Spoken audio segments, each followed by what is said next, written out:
नमस्ते साथियों। आज की क्लास में हम चैप्टर 1 सॉलिड स्टेट के अंदर जो टॉपिक अपना चल रहा था वो था टोर्सो के विद्युतीय गुण या टोर्सो में चालकता के गुण। और इसमें हमने स्वचालक, कुचालक और अर्धचालक के बारे में पढ़ लिया था। और मैंने बैंड सिद्धांत था वो मैंने आपको अच्छी तरीके से समझा दिया था। इसके बाद आज का जो अपना नेक्स्ट टॉपिक स्टार्ट होता है वो आएगा अर्धचालक के प्रकार। इसमें दो प्रकार इंपॉर्टेंट बनते हैं, वहाँ से क्वेश्चन भी काफ़ी अच्छे आते हैं। तो टॉपिक क्या आज का? अर्धचालक के प्रकार। यहाँ हेडिंग लिख रहा हूँ मैं,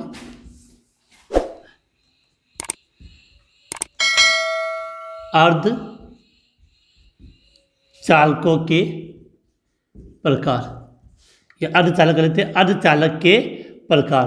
तो अर्धचालक को हमने कितने हिस्सों में डिवाइड किया है? 2 हिस्सों में। कल हमने अर्धचालक की परिभाषा पढ़ी थी कि वे पदार्थ जो 0 केल्विन पर या परम शून्य ताप पर कुचालक की भांति व्यवहार करते हैं, सामान्य ताप पर या ताप बढ़ाने पर स्वचालक की भांति व्यवहार करते हैं, उसे हम अर्धचालक कहते हैं। ये 2 प्रकार के होते हैं। एक तो होता नेज या शुद्ध अर्धचालक, दूसरा होगा अपद्रवी या डोपिंग अर्धचालक, जिसमें किसी अन्य पदार्थ की अशुद्धि मिला दी जाती है। तो वो तो नॉर्मल परिभाषा। तो यहाँ से आपको याद करना है कि अर्धचालक के प्रकार की बात करें तो अर्धचालक कितने प्रकार के होते हैं? 2 प्रकार के। इसका जो पहला प्रकार है उसको हम नाम देते हैं नेज। क्या लिखा है? नेज अर्धचालक। नेज अर्धचालक या शुद्ध अर्धचालक, शुद्ध अर्धचालक। और दूसरा इसके अंदर आता है आपका अपद्रव्य अर्धचालक, ये जिसको हम बोलते हैं डोपिंग अर्धचालक। तो नाम ही इनका काफ़ी है समझने के हिसाब से कि अर्धचालक के 2 प्रकार होंगे। पहला प्रकार नेज का मतलब पूर्णतः शुद्ध अर्धचालक। दूसरा होता है अपद्रव्य डोपिंग, मतलब ऐसे अर्धचालक जिसमें किसी अन्य की अशुद्धि मिला दी जाती है। तो इनके बारे में पढ़ेंगे।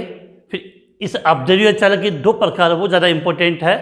तो नेज अर्धचालक या शुद्ध अर्धचालक का मतलब वे शुद्ध अर्धचालक जिसमें किसी अन्य पदार्थ की अशुद्धि नहीं मिलाती, वे शुद्ध अर्धचालक जो 0 केल्विन पर कुचालक और ताप बढ़ाने पर स्वचालक की भांति व्यवहार करते हैं, वो नेज अर्धचालक या स्वचालक कहलाते हैं।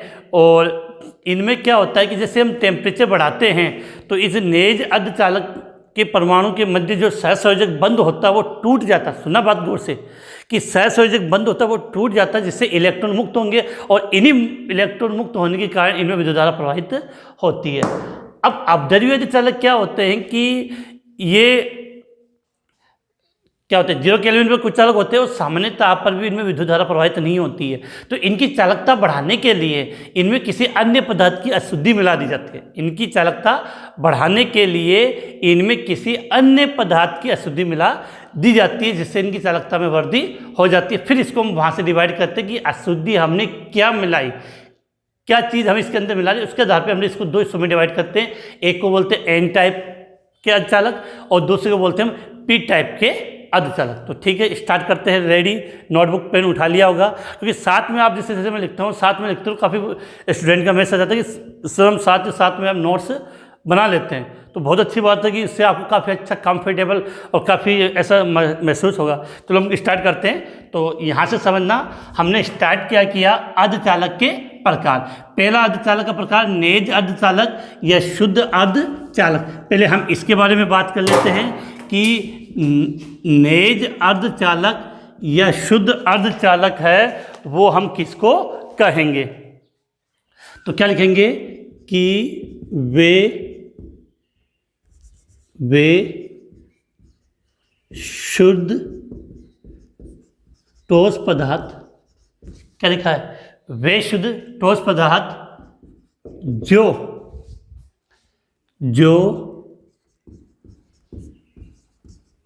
परम शून्य ताप मतलब 0 केल्विन, वे शुद्ध ठोस पदार्थ जो परम शून्य ताप पर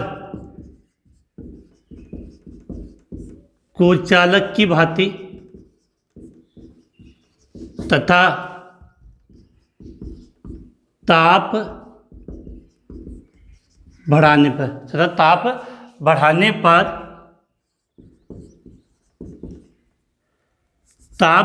पर चालक की भांति व्यवहार करते हैं, उन्हें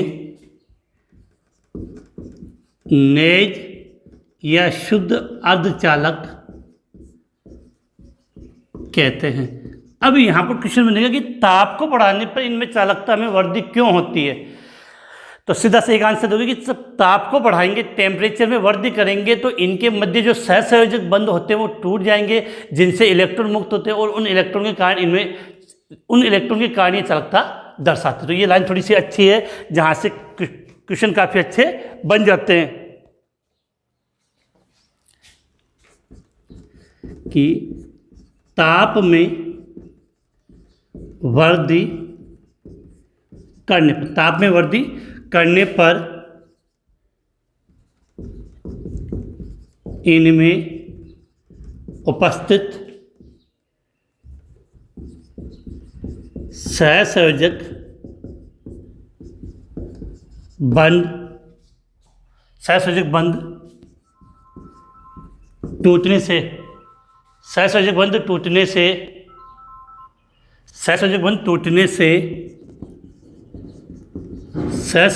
टूटने से इलेक्ट्रॉन मुक्त होते हैं। इन मुक्त इलेक्ट्रॉनों के कारण इनमें विद्युत धारा प्रवाहित होती है। इन मुक्त इलेक्ट्रॉनों के कारण इनमें क्या प्रवाहित होती है? विद्युत धारा प्रवाहित होती है। इन मुक्त इलेक्ट्रॉनों के कारण इनमें विद्युत धारा प्रवाहित होती है। अगर इसका एग्जाम्पल लिखना चाहें तो नॉर्मल शुद्ध तो वर्ग 14 तत्व, आवर्त सारणी में वर्ग 14 के तत्व कौन से? सिलिकॉन और जर्मेनियम। तो यहाँ से आपको एग्जाम्पल याद करना है। एक तो इसका शुद्ध सिलिकॉन Si और शुद्ध जर्मेनियम, ये इसके एग्जाम्पल होते हैं, शुद्ध सिलिकॉन और शुद्ध जर्मेनियम। नेज अर्धचालक या शुद्ध अर्धचालक, तो आप इसका स्क्रीनशॉट ले लें। उसके बाद हम दूसरे प्रकार के अर्धचालक की बात करते हैं, जिसमें काफ़ी अच्छे क्वेश्चन बनेंगे। ओके, तो स्क्रीनशॉट ले लें आप इसका। तो स्क्रीनशॉट आपने ले लिया होगा, और सिंपल सी बात याद रखनी है, ज़्यादा कुछ याद नहीं हो तो, कि नेज अर्धचालक या शुद्ध अर्धचालक का एग्जाम्पल उदाहरण आपके माइंड में क्लियर होना चाहिए। एक तो सिलिकॉन और दूसरा जर्मेनियम।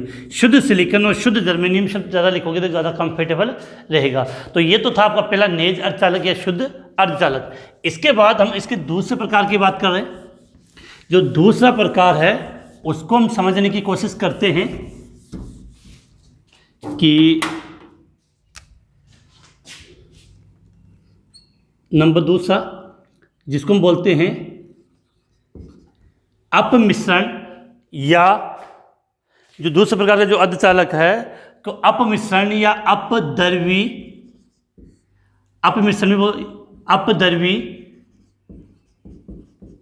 अर्धचालक ऑब्लिक डोपिंग अर्धचालक। अपद्रव्य अर्धचालक ऑब्लिक डोपिंग अर्धचालक की बात करते हैं। तो इसके लिए हम क्या कहेंगे कि वे शुद्ध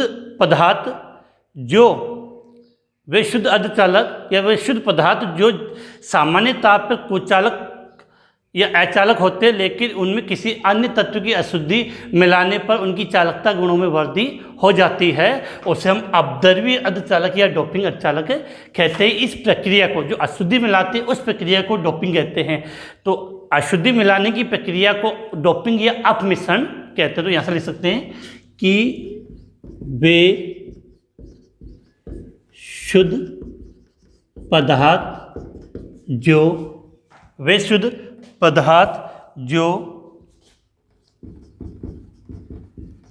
सामान्य ताप पर किसकी भांति व्यवहार करें? अचालक। तो सामान्य ताप पर अचालक की भांति व्यवहार करते, सामान्य ताप पर अचालक की भांति व्यवहार करते हैं, लेकिन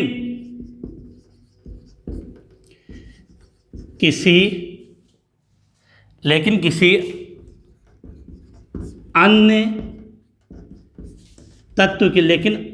अन्य तत्व की अशुद्धि मिलाने पर उसकी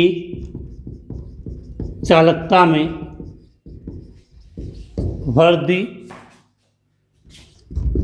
हो जाती है, तो उसे अपद्रव्यी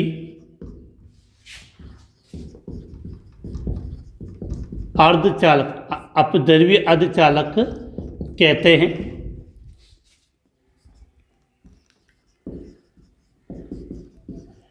अशुद्धि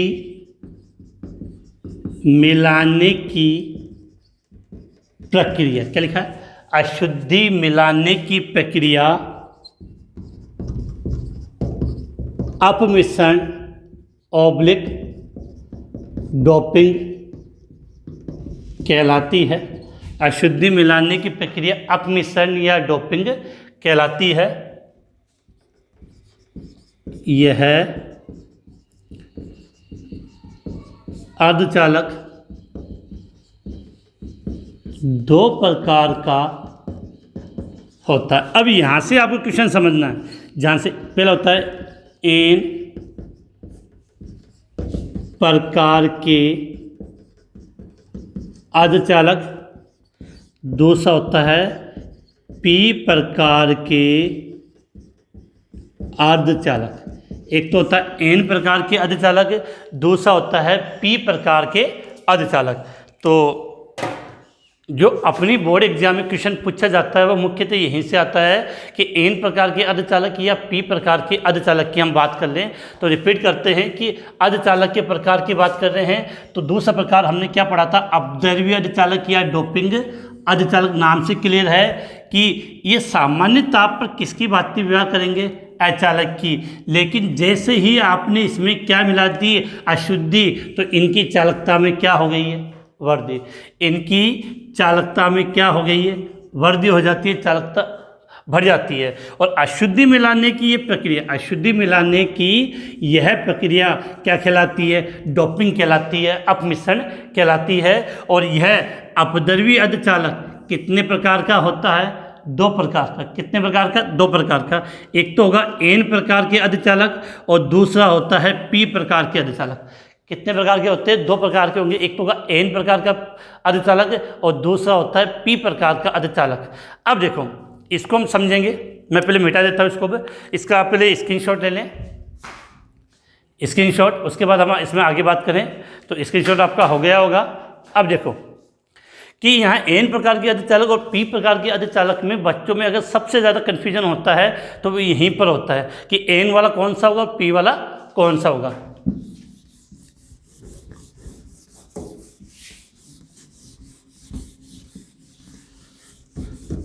आपने 11th क्लास के अंदर आवर्त सारणी वाला चैप्टर पढ़ा होगा और उसके अंदर 11th क्लास में आपने आवर्त सारणी वाला चैप्टर पढ़ा होगा और उसके अंदर पी ब्लॉक, कौन सा ब्लॉक? पी ब्लॉक के तत्व आपने पढ़े होंगे। और पी ब्लॉक आवर्त सारणी में कौन से वर्ग से स्टार्ट होते हैं? 13 से लेकर 18 तक। तो ये 3 वर्ग के तत्व आपको इस क्लास में याद करने, वर्ग नंबर 13, वर्ग नंबर 14, वर्ग नंबर 15। देखो यहाँ पे हम बात करें कि वर्ग 14 तत्वों को याद करने का तरीका आपको पता होगा, सीखा होगा। कैसा भी हो जल्दी से कमेंट्स में लिख दीजिए। वर्ग 14 के तत्वों को याद करने का तरीका क्या था? किसी भी तरीके से, जरूरी नहीं मेरा वाला तरीका आप काम में लोगे, कोई भी तरीका आप काम में ले सकते हो। तो तरीका क्या था अपना कि काशी गए शंकर प्रभु, काशी गए शंकर प्रभु। कार्बन, सिलिकॉन, जर्मेनियम, टिन और लेड। ये कौन से वर्ग के तत्व हैं आपके? वर्ग नंबर 14। अब हम बात करें वर्ग नंबर 13। वर्ग नंबर 13 के लिए आपने याद करने का तरीका क्या बनाया था? वर्ग नंबर 13 के लिए क्या था? बैंगन, आलू, गाजर, इन थैला। क्या था? बैंगन, आलू, गाजर, इन थैला। Boron, aluminium, gallium, indium, thallium ये वर्ग नंबर 13 के तत्व हैं। अब अगर हम बात करें वर्ग नंबर 15, वर्ग नंबर 15 क्या था? नेपाल, पाकिस्तान, ऑस्ट्रेलिया, सब बिखारी। नेपाल, पाकिस्तान, ऑस्ट्रेलिया, सब बिखारी, नाइट्रोजन, फॉस्फोरस, आर्सेनिक, एंटीमनी और बिस्मिथ। अब क्या होता सुन लेना मेरी बात। अभी आपको याद हो तो जब आपने शुद्ध अर्धचालक पढ़ा था तो शुद्ध अर्धचालक में दो तत्व आपने पढ़े थे, एक तो सिलिकॉन और एक जर्मेनियम। सिलिकॉन और जर्मेनियम ये कौन से वर्ग के तत्व हैं? 14वें वर्ग के तत्व हैं।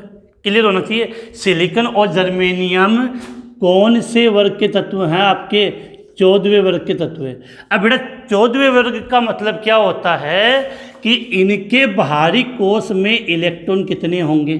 4 होंगे। 14वें वर्ग में के बाहरी कोष में इलेक्ट्रॉन कितने होंगे? 4 होंगे। अब क्या होता है कि सिलिकॉन या जर्मेनियम में या तो हमने कहा अपद्रव्य अर्धचालक पढ़ रहे हैं तो सिलिकॉन या जर्मेनियम में या तो हम वर्ग नंबर 13 या वर्ग नंबर 15 या तो हम वर्ग नंबर 13 या वर्ग नंबर 15 के तत्वों की अशुद्धि मिलाएंगे। वर्ग नंबर 14 के अंदर या तो हम वर्ग नंबर 13 की अशुद्धि मिलाएंगे या वर्ग नंबर 15 की अशुद्धि मिलाते हैं और इनको मिलाने से एन टाइप और पी टाइप दोनों प्रकार के अर्धचालक बनेंगे। अब वो समझो कैसे। अगर 13वें वर्ग की बात करें तो आप किसी को भी मिला अशुद्धि के रूप में मिला सकते हैं। हमने सपोज किया कि 13वें वर्ग में या तो हम मिलाएंगे बोरोन या मिलाया मैंने एल्यूमिनियम। किसकी बात करें? या तो मिलाएंगे हम बोरोन या हम मिलाएंगे क्या? एल्यूमिनियम। तो 13वें वर्ग के अंदर हम बोरोन या एल्यूमिनियम मिलाते हैं। ठीक है, 13वें वर्ग के हम क्या मिलाएंगे? बोरोन या एल्यूमिनियम। कि कौन से वर्ग के तत्व में? 14वें वर्ग में। या 15वें वर्ग की बात करें तो 15वें वर्ग भी मिला सकते हैं। मिलाने में कोई भी मिला सकते, कोई मना नहीं, लेकिन हम समझने के हिसाब से या 15वें वर्ग में कितने तत्व हम ले लेते हैं? फॉस्फोरस या आर्सेनिक। फॉस्फोरस या आर्सेनिक। अब सुना गौर से, 15वें वर्ग का मतलब क्या हुआ कि इसके बाहरी कोष में इलेक्ट्रॉन कितने होंगे? 5। और 13वें वर्ग का मतलब क्या हुआ? इसके बाहरी कोष में इलेक्ट्रॉन कितने होंगे? 3। इतनी बात समझ में आ गई। अब सुनना, सपोज किया कोई सिलिकॉन है, सिलिकॉन के बाहरी कोष में, किसके? सिलिकॉन के बाहरी कोष में कितने इलेक्ट्रॉन होंगे? 4 होंगे। 1 2 3 4। ठीक है, अगर आपने इसमें 15वें वर्ग की अशुद्धि मिला दी तो 15वें वर्ग की अशुद्धि मिलाओगे तो यहाँ पर सपोज करो आपने फास्फोरस मिला दिया तो सिलिकॉन के कुछ परमाणु के स्थान पे क्या आ जाएगा? फॉस्फोरस। अब फॉस्फोरस में परमाणु कितने होते? 5। तो सिलिकॉन में 4 थे, उसमें कितने हो गए? 5। तो एक इलेक्ट्रॉन ज़्यादा हो गया, एक इलेक्ट्रॉन ज़्यादा हो गया। तो जब 14वें वर्ग में 15वें वर्ग की अशुद्धि मिलाओगे तो एक इलेक्ट्रॉन क्या हो जाएगा? वहाँ पे ज़्यादा हो जाएगा। बात समझ में आ गई। अब यहाँ से समझो, अगर आपने 14वें वर्ग में 13वें वर्ग की अशुद्धि मिला दी, जैसे आपने सपोज करो बोरोन मिला दिया सिलिकॉन, तो सिलिकॉन बोरोन में तो 3 ही होंगे बाहरी कोष में, तो यहाँ एक इलेक्ट्रॉन कम होगा, एक इलेक्ट्रॉन कम होगा। तो इसको यहाँ से याद किया कि एक इलेक्ट्रॉन कम। अब सुना, इलेक्ट्रॉन पे चार्ज क्या होता है? Negative charge. तो इलेक्ट्रॉन ज़्यादा होने का मतलब कौन सा चार्ज ज़्यादा होगा? नेगेटिव चार्ज ज़्यादा होगा। फिर से रिपीट कर रहा हूँ, जब 14वें वर्ग के तत्वों में आप 15वें वर्ग की अशुद्धि मिलाओगे तो उनमें इलेक्ट्रॉन ज़्यादा होंगे। इलेक्ट्रॉन ज़्यादा होने का मतलब नेगेटिव चार्ज ज़्यादा हुआ। इस कारण से वर्ग 14 में वर्ग 15 के तत्व मिलाते हैं तो उसे n प्रकार के अर्धचालक कहेंगे। अभी मैं इसको डिटेल से पूरा लिखवा दूंगा, आपको टेंशन करने की ज़रूरत नहीं है, बोस्टा साथ है आपके। तो ये याद करना कि जब 14वें वर्ग में 15वें वर्ग के तत्वों की अशुद्धि मिलाई जाती है, फिर से रिपीट, जब 14वें वर्ग में 15वें वर्ग की अशुद्धि मिलाई जाती है तब n प्रकार के अर्धचालक का निर्माण होगा। कौन से का? एन प्रकार का। अब देखो, अगर आपने 14वें वर्ग में 13वें वर्ग की अशुद्धि मिलाई तो एक इलेक्ट्रॉन कम हुआ। इलेक्ट्रॉन कम होने का मतलब नेगेटिव चार्ज कम होगा, नेगेटिव चार्ज कम होने का मतलब पॉजिटिव चार्ज ज़्यादा होगा। अर्थात जैसे ही आप 14वें वर्ग में 13वें वर्ग की अशुद्धि मिला दोगे तो आपके कौन सा अर्धचालक बन जाएगा? पी प्रकार का अर्धचालक। कौन सा अर्धचालक? पी प्रकार का अर्धचालक बनेगा। तो सिंपल सी बात है कि 14वें वर्ग में यदि 15वें वर्ग की अशुद्धि मिलाएंगे, 14वें वर्ग में 15वें वर्ग की अशुद्धि मिलाएंगे तो एन टाइप, और 13वें वर्ग की अशुद्धि मिलाएंगे तो पी टाइप का अर्धचालक बनता है। इसको मैं डायग्राम के सहित एकदम अच्छे तरीके से इसको एक्सप्लेन कर देता हूँ। आप इसका पहले एक बार स्क्रीनशॉट ले लें, फिर हम आगे बात करें। तो स्क्रीनशॉट आपने ले लिया होगा। अब देखो, इसको यहाँ से मिटाते हैं हम। ये टॉपिक आपकी केमिस्ट्री के साथ साथ फिजिक्स में भी है। केमिस्ट्री के साथ साथ किसमें? फिजिक्स में भी ये टॉपिक आपको दिया गया है। तो अब देखो कि हमें कितने प्रकार के अर्धचालक पढ़ने हैं? 2 प्रकार के। तो बोर्ड को हम 2 हिस्सों में डिवाइड कर लेते हैं। बोर्ड को कितने हिस्सों में डिवाइड कर लेते हैं? इसको यहाँ से हम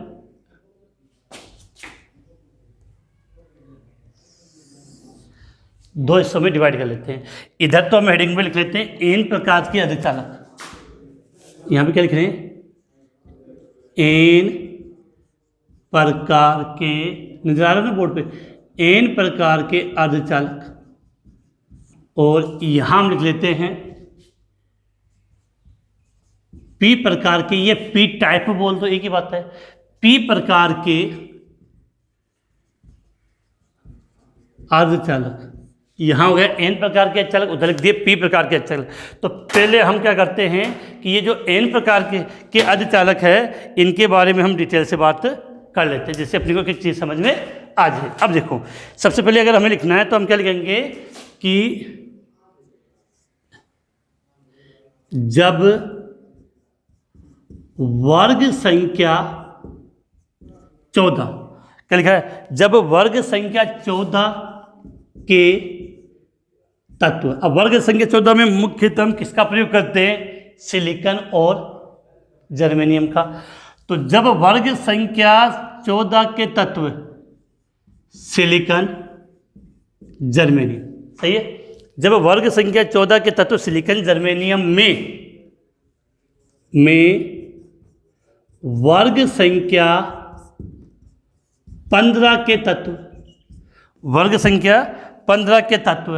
अब वर्ग संख्या 15 में आप कोई भी तत्व मिला सकते हो, लेकिन नॉर्मली हम जो काम में लेते हैं वो फॉस्फोरस या आर्सेनिक। तो वर्ग नंबर 14 के तत्व में वर्ग नंबर 15 के तत्व की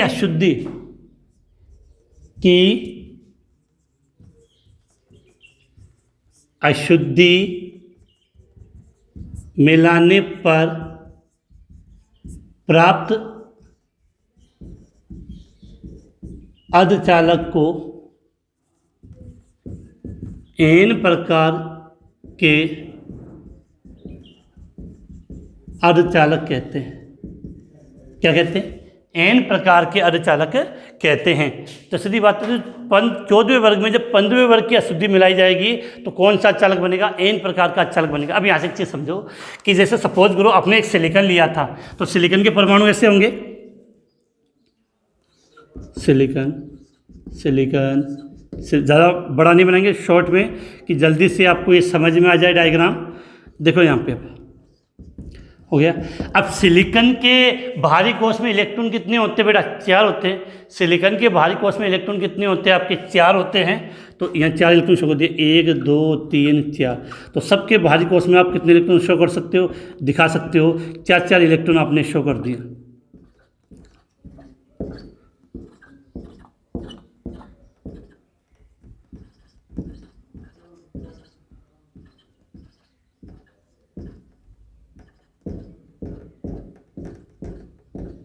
ठीक है। अब ये आपस में सहसंयोजक बंध के द्वारा क्या होते हैं? बंधे होते हैं। ये आपस में किसके द्वारा? सहसंयोजक बंध के द्वारा बंधे होते हैं। इनके आगे पीछे और परमाणु होंगे सिलिकॉन के, इस प्रकार से। तो अब आपने क्या किया कि इस 14वें वर्ग में किसकी अशुद्धि मिला दी? 15वें वर्ग की फॉस्फोरस या आर्सेनिक मिला दिया। हमने सपोज किया कि आपने क्या किया, इस 14वें में फॉस्फोरस को मिला दिया, पी को। अब कुछ मात्रा में मिलाएंगे, ज़्यादा नहीं, कुछ मात्रा में, 14वें वर्ग में कुछ मात्रा में आपने फॉस्फोरस को मिला दिया, तो कुछ सिलिकॉन परमाणु के स्थान पे फॉस्फोरस का परमाणु आ जाएगा। सबको पता है कि मात्रा कम मात्रा में हम मिला रहे हैं, तो कुछ सिलिकॉन परमाणु के स्थान पे क्या आ जाएगा, आपका फॉस्फोरस परमाणु आ जाएगा। तो हमने यहाँ से समझा कि जैसे ही मैंने यहाँ पर क्या मिला दिया, फॉस्फोरस। अब आप सभी जानते हो कि फॉस्फोरस के भारी कोश में इलेक्ट्रॉन कितने होते हैं? 5। तो 4 तो ये यहाँ आ गए, सिलिकॉन चला गया अपने परमाणु को लेकर, उसके स्थान पर कौन आ गया? फॉस्फोरस। तो फॉस्फोरस के भारी कोश में इलेक्ट्रॉन कितने होते हैं? 5। तो 4 तो ये आ गया, और 5वां इलेक्ट्रॉन कौन सा? 5वां इलेक्ट्रॉन मैं यहाँ पर शो कर देता हूँ, ये 5वां इलेक्ट्रॉन।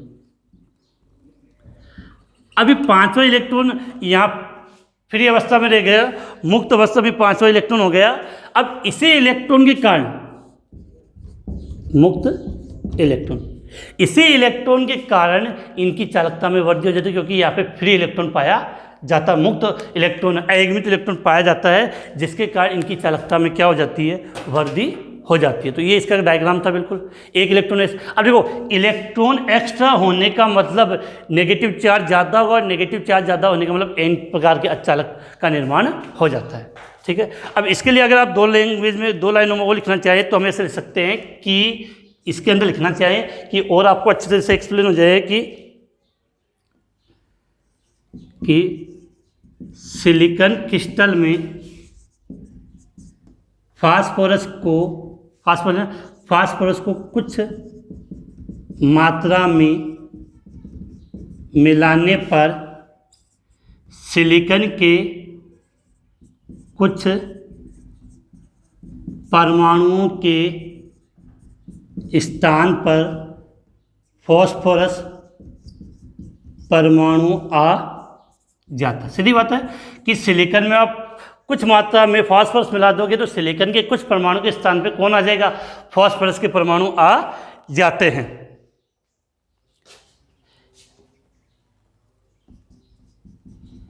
जिसके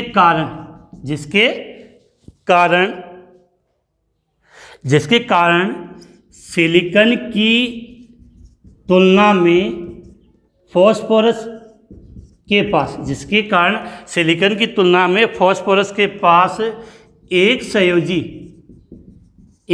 इलेक्ट्रॉन अधिक होता है। एक संयोजी इलेक्ट्रॉन अधिक होता है। बड़ा सीधी सी बात है, ये एक इलेक्ट्रॉन अधिक है या नहीं? तो एक संयोजी इलेक्ट्रॉन अधिक होता है, एक संयोजी इलेक्ट्रॉन अधिक होता है जो मुक्त इलेक्ट्रॉन की भांति व्यवहार करता है। जो किसकी भांति? जो मुक्त इलेक्ट्रॉन की भांति व्यवहार करता है, मुक्त इलेक्ट्रॉन की भांति व्यवहार करता है, जिससे विद्युत का चालन होता है। जिससे क्या होता है? विद्युत का चालन। हाँ, एक और जानना कि n प्रकार के अर्धचालक में विद्युत धारा का वाहक किसको मानते हैं? हम इलेक्ट्रॉन को मानेंगे। किसको मानेंगे? तो उम्मीद है यहाँ से आप हर चीज़ें समझ में आ गई। अब देखो, इसमें आ जाओ कि जब वर्ग संख्या 14 के तत्व में, सेम इसी में ऐसे लिखेंगे कि अगर इसको हमें हल करना है, इसको अगर हमें हल करना है तो हमें ये चीज़ समझनी होगी कि अगर इसको हमें ढंग से डिटेल से समझना है तो इसको हम क्या करेंगे? अब इसी पर आते हैं कि जब वर्ग संख्या 14 के तत्व, क्या लिखा है? जब वर्ग संख्या 14 के तत्व सिलिकॉन जर्मेनियम में वर्ग संख्या 13 के तत्व बोरोन एल्यूमिनियम की अशुद्धि मिला दी जाती है तो इस प्रकार के अर्धचालक को पी प्रकार के अर्धचालक कहते हैं। ज़्यादा दिमाग लगाने की जरूरत नहीं है कि 14वें वर्ग में 15वें वर्ग की मिलाई तो एन टाइप, और 13वें की जब 14वें वर्ग के तत्वों में 13वें वर्ग के तत्वों की अशुद्धि मिला दी जाती है तो इस प्रकार के अर्धचालक को हम क्या कहेंगे? पी प्रकार के अर्धचालक कहेंगे। अब यहाँ से आप ये डायग्राम जरूर समझना जो अपने काफ़ी इम्पोर्टेंट है। Silicon silicon silicon silicon silicon silicon थोड़ा छोटा बना लो कि अपने को स्पेस, इसमें थोड़ी सी स्पेस की आवश्यकता होगी, ठीक है। और प्रत्येक सिलिकॉन के पास कितना परमाणु होंगे, कितने इलेक्ट्रॉन होंगे, 4 होंगे। प्रत्येक सिलिकॉन के पास कितने इलेक्ट्रॉन होंगे, 4 इलेक्ट्रॉन होंगे।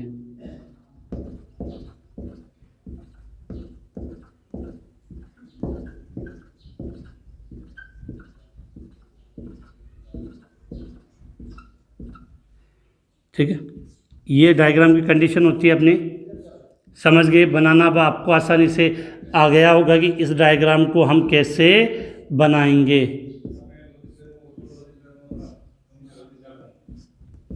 ठीक है, अब क्या करोगे, इस सिलिकॉन क्रिस्टल है, इस सिलिकॉन के क्रिस्टल में क्या लिख रहे हैं हम, इस सिलिकॉन के क्रिस्टल में हम क्या मिलाएंगे, बोरोन या एल्यूमिनियम, तेरे वर्ग का तत्व मिलाएंगे। अब देखो यहाँ पे बोरोन, जैसे सपोज किया बोरोन मिलाया, तो बोरोन के बाहरी कोष में कितने आएंगे, 3 इलेक्ट्रॉन आएंगे।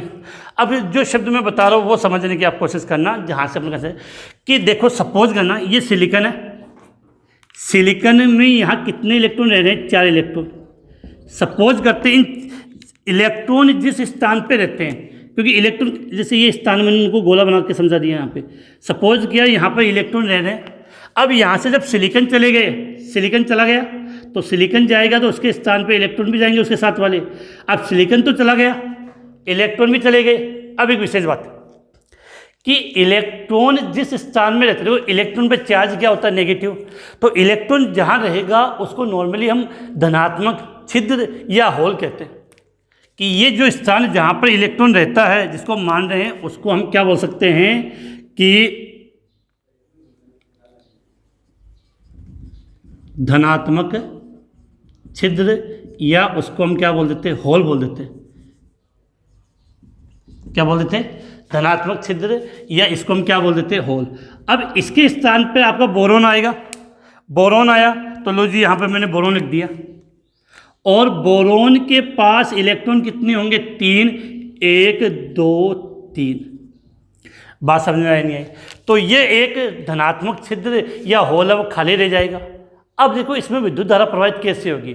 अब ये धनात्मक छिद्र खाली हो गया तो क्या होगा कि सिलिकॉन का ये इलेक्ट्रॉन, सिलिकॉन का ये इलेक्ट्रॉन यहाँ आ जाएगा, समझना, सिलिकॉन का ये इलेक्ट्रॉन यहाँ पर आएगा तो यहाँ पर ये स्थान खाली हो जाएगा, फिर यहाँ वाला इलेक्ट्रॉन यहाँ जाएगा तो ये स्थान खाली हो जाएगा। तो देखने में आपको ये लगेगा कि इलेक्ट्रॉन यहाँ इस धनात्मक छिद्र में से कूद के प्रवेश करेंगे, इलेक्ट्रॉन का इनमें ट्रांसफर होगा। तो देखने में आपको ये लगेगा कि ये धनात्मक और पहले यहाँ तक, फिर यहाँ गया, फिर यहाँ गया। तो इसको हम इस प्रकार से कहते हैं कि जब पी प्रकार के अर्धचालक होते हैं तो इनमें जो आपका धनात्मक छिद्र होता है उसमें इलेक्ट्रॉन जंपिंग लगाएंगे, प्रवेश करेंगे, आगे वाले में जाएंगे, तो उससे वो विद्युत धारा वहाँ प्रवाहित होती है। तो पी प्रकार के अर्धचालकों में विद्युत धारा का मेन कारण क्या होता है, धनात्मक छिद्र या होल के माध्यम से होता है। तो इसको चाहे तुम इस प्रकार से लिख सकते हैं जिसमें अपनी कोई प्रॉब्लम वाली बात नहीं है, इसको आप आसानी से यहाँ से समझ सकते हो। अब देखो इसके लिए क्या लिखेंगे, सेम कि सिलिकॉन क्रिस्टल में फास्फोरस यहाँ लिया तो यहाँ क्या लिखेंगे, बोरोन। तो इसी लिखने में लिखेंगे कि सिलिकॉन क्रिस्टल में बोरोन को कुछ मात्रा में मिलाने पर सिलिकॉन परमाणु के स्थान पर, सिलिकॉन परमाणु के स्थान पे कौन सा परमाणु, बोरोन परमाणु आ जाता है, जिसके कारण सिलिकॉन की तुलना में बोरोन के पास, सेम बेटा ये काम है, जिसके कारण सिलिकॉन की तुलना में बोरोन के पास एक संयोजी इलेक्ट्रॉन कम होगा। इसमें ज़्यादा हो गया तो इसमें क्या होगा, एक संयोजी इलेक्ट्रॉन कम होगा। तो जिसके कारण सिलिकॉन की तुलना में बोरोन के पास, तीसरा बोरोन के पास यहाँ लिख देता हूँ, एक संयोजी इलेक्ट्रॉन कम होता है, जिससे बोरोन के पास जिससे बोरोन के पास एक धनात्मक छिद्र या होल बनता है, धनात्मक छिद्र या होल बनता है, जिसमें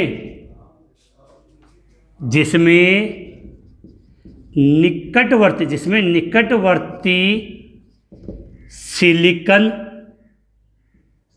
का इलेक्ट्रॉन आ जाता है, जिससे निकटवर्ती सिलिकॉन का इलेक्ट्रॉन आ जाता है। और बेटा इसी के कारण निकट अब इलेक्ट्रॉन आ गया यहाँ पे, जिसके कारण, और फिर वहाँ बनेगा तो उसमें आगे वाला जिसके कारण, ये लिख रहा हूँ बेटा बाकी बात कि जिसके कारण इनमें विद्युत चालकता उत्पन्न होती है। तो कहने का मतलब है कि जो शुद्ध सिलिकॉन और जर्मेनियम होती है उनकी चालकता थोड़ी कम होती है, लेकिन जैसे ही आप उनमें कुछ मात्रा में अशुद्धि मिला दोगे तो उनकी चालकता है वो काफ़ी बढ़ जाती है, उनकी चालकता है वो काफ़ी बढ़ जाती है। तो ये अपना एक टॉपिक था कि अर्धचालक के बारे में। किसके बारे में? अर्धचालक के बारे में। आप इसका स्क्रीनशॉट ले लें। और एक छोटी सी बात हो जाए, अर्धचालक के प्रयोग उपयोग है तो क्या होता है कि पी प्रकार और एन प्रकार के अर्धचालकों को बना के एनपी संधि डायोड बनाया जाता है, जिनका उपयोग बहुत से स्थानों पर किया जाता है। तो पहले आप इसका एक बार स्क्रीनशॉट ले लें, उसके बाद हम आगे बात करेंगे जिससे। और ध्यान रखना बोर्ड एग्जाम में इसका अंतर वाला क्वेश्चन बहुत अच्छा जाता है कि एन प्रकार के और पी प्रकार के अर्धचालकों में अंतर स्पष्ट कीजिए। तो उम्मीद है आपने इसका स्क्रीनशॉट ले लिया। इसके बाद ठीक है, अब 2-3 बातें और बता दूं मैं इसी में कि ज़्यादा लिखना ना पड़े अपने को। कि देखो कभी कभार एन प्रकार के और पी प्रकार के अर्धचालकों का दूसरा नाम भी दे देते थे। सुनना, सिलिकॉन के पास इलेक्ट्रॉन 4 थे, फास्फोरस में इलेक्ट्रॉन कितने हो गए? 5। तो इलेक्ट्रॉन ज़्यादा हो गए, तो इस प्रकार के अर्धचालकों को इलेक्ट्रॉन ज़्यादा होगा वही देगा। इसके पास इलेक्ट्रॉन कम है तो ये ग्रहण करेगा, तो ग्राही हो गया। तो इसे एन प्रकार के अर्धचालक को आप इलेक्ट्रॉन दाता अर्धचालक कह सकते हो, और पी प्रकार के अर्धचालक जिसके पास इलेक्ट्रॉन कमी है तो वो ग्रहण करेगा, तो इसको इलेक्ट्रॉन ग्राही अर्धचालक भी कह सकते हैं। मैं साइड में जगह लिख देता हूँ आपके, जिससे आपको थोड़ा सा ये इजीली है और आपके माइंड में बात क्लियर हो जाए। तो एन प्रकार का अर्धचालक है, इसके लिए आप क्या याद करोगे? इलेक्ट्रॉन दाता अर्धचालक, इलेक्ट्रॉन दाता अर्धचालक, या इलेक्ट्रॉन धनी भी बोल सकते हैं कि इलेक्ट्रॉन दाता में ज़्यादा है तो इसे इलेक्ट्रॉन दाता ओब्लिक इलेक्ट्रॉन धनी अर्धचालक भी कहते हैं। किसको? एन प्रकार के अर्धचालक को। अब जब पी प्रकार के अर्धचालक की बात करें तो इसको यहाँ लिख देते हैं कि इसमें इलेक्ट्रॉन की कमी है तो इसको इलेक्ट्रॉन न्यून या अलग है इलेक्ट्रॉन ग्राही। क्या लिखा है? इसको इलेक्ट्रॉन यहाँ लिख देते बड़े ज़्यादा पी, क्योंकि इसको इलेक्ट्रॉन न्यून या इलेक्ट्रॉन ग्राही अर्धचालक भी कहते हैं। इलेक्ट्रॉन न्यून और इलेक्ट्रॉन ग्राही अर्धचालक भी कहते हैं। और यहाँ एक थोड़ा सा एक पॉइंट और बना दूँ कि इन अर्धचालक के उपयोग की बात कर लें। इन अर्धचालक के हम उपयोग की बात करें तो उपयोग की बात में हम ये समझ सकते हैं कि एन व पी प्रकार के अर्धचालक को जोड़ के एनपी संधि डायोड बनाया जाता है, जिसका उपयोग एससी को डीसी में बदलने में किया जाता है। सुन सकते हो कि एन व पी प्रकार के अर्धचालक को आपस में जोड़कर एनपी संधि डायोड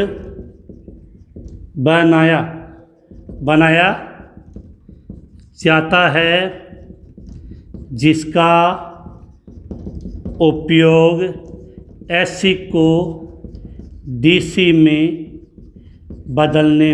जिसका उपयोग एससी को डीसी में बदलने में किया जाता है। तो ये आपके अर्धचालक का एक हो गया। अगर नज़र नहीं आ रहा तो मैं बोल देता हूँ कि क्या लिखना है। एन तथा पी प्रकार के अर्धचालक को मिलाने पर एन पी संधि डायोड बनता है, जो एससी धारा को डीसी धारा में बदल देता है। तो उम्मीद है ये आपको आ गया होगा। और कल की क्लास में इस चैप्टर का अपना एक लास्ट टॉपिक बच गया है, पदार्थों के ठोसों के चुंबकीय गुण। कौन से?